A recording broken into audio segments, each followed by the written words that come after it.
ఎవరు దీంట్లో పాజిటివ్గా నెగిటివ్గా ఉండరు. జగన్ ఒక్కడే నెగిటివ్గా ఉంటారు, మిగతా అందరూ పాజిటివ్. జగన్ ఒక్కరు నెగిటివ్గా ఉంటారు. ఎస్, ఎవరికి నెగిటివ్గా ఉంటారు? ఎవరికి వాళ్ళకి నెగిటివ్గా ఉంటారు. నేను ఏదో అతి తెలియదు అంటే మీరు పట్టేశారు అది. అట్లా కాదండి. ఇప్పుడు ఈ సినిమా ఎఫెక్ట్ అనేటువంటిది తెలుగుదేశానికి ఏ మేరకు ఉండబోతుంది? మీరు తెలుగుదేశం విజయావకాశాలను ఎంత దెబ్బ కొడుతుంది, వైఎస్ఆర్సీపీ విజయావకాశాలను ఎంత మెరుగుపరుస్తుంది అంటే ఆ ఈక్వేషన్ ఏం చెప్తారు? సరే, ఇప్పుడు అది చెప్పడానికి నేను జ్యోతిష్యుడిని కాదు, దేవుణ్ణి కాదు, ఏమీ కాదు. సో ఐ ఫీల్ అంటే ఎవెన్చువల్గా నేను చాలాసార్లు చెప్పినట్టు ఈ సినిమా అనేది నా ఒక ఒపీనియన్, నా ఒక బిలీఫ్ సిస్టమ్. అంటే మన అందరికీ ఒక పబ్లిక్స్ డొమైన్లో ఉండే కొంతమంది ఫేమస్ పర్సనాలిటీస్ వాళ్ళు మనకి ఏమైతే తెలుసో దాని మీద నా interpretation, true incidents, true characters మీద. సో దీని ఎఫెక్ట్ ఎవరి మీద ఉంటుంది అనేది ఇంపాసిబుల్, అంటే నేను గేజ్ చేయలేను.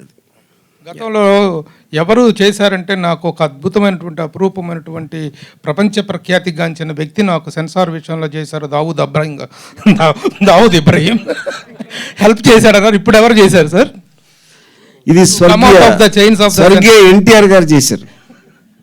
ఎస్, ఆర్జీవి గారు క్యారెక్టర్కి సూట్ అయ్యే వాళ్ళని తీసుకుంటారు, కానీ ఇందులో ఒక క్యారెక్టర్ అంటే వైఎస్ భారతి గారి క్యారెక్టర్కి సంబంధించి యాత్ర 2లో ఉన్న ఆమె కొంచెం బాగా పర్ఫెక్ట్ అయ్యారని ఆ సినిమా చూసిన వాళ్ళందరూ అన్నారు. మీరు ఆమెను మిస్ అయ్యారనే ఫీలింగ్ మీకు కలిగిందా? ఇప్పుడు ఏ డైరెక్టర్ అయినా తను అనుకున్న తన దృష్టిలో తనకున్న క్యారెక్టర్, తనకున్న సెన్సిబిలిటీలు తీసుకుంటాడు. అందుకని వేరే సినిమా గురించి చేయను. నేను తీసుకున్న అన్ని క్యారెక్టర్లు ఆవిడ ఒక్కరే కాదు, అందరూ కూడా దీనికి సూటబిలిటీ అనుకునే తీసుకున్నాను. ఆర్జీవి సార్, ఇది రీసెంట్ టైమ్స్లో వచ్చిన పొలిటికల్ ఫిల్మ్స్లో అన్నిట్లో ఏదో ఒక విషయం మిస్ అయింది.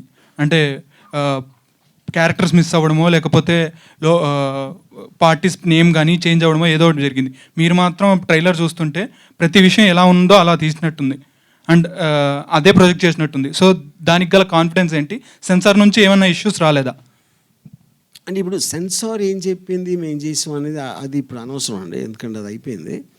సో బేసిక్గా ఇప్పుడు అంటే టోటల్ ఇది మాకు రిట్ పిటిషన్ మేము ఫైల్ చేసిన తర్వాత హైకోర్టు ఇచ్చిన ఆర్డర్లో కూడా వాళ్ళు క్లియర్గా మెన్షన్ చేసింది ఆర్టికల్ 19 కాన్సెప్ట్లో ఒక ట్రూ ఇన్సిడెంట్స్ని ఇంటర్ప్రిటేషన్లో తీయటానికి ప్రతి ఫిల్మ్ మేకర్కి ఒక హక్కు ఉంటుందని చాలా క్లియర్ కట్గా ఆర్డర్లో ఇచ్చింది. సో ఆ బేసిస్ బట్టి జరిగింది ఏం జరిగినా.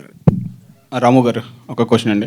2 సినిమాలకి సంబంధించిన షూట్ ఒకేసారి చేశారు కదా, ఇప్పుడు ప్రస్తుతం కథ కూడా అందరికీ తెలిసిన కథ లాంటిది అనిపిస్తుంది ట్రైలర్ చూస్తే. మీరు ఏం తీశారని మాకు తెలియదు. సో ఇది లీనియర్ స్క్రీన్ ప్లేలో వెళ్తుందా, నాన్ లీనియర్లో అటు ఇటు అవుతుందా?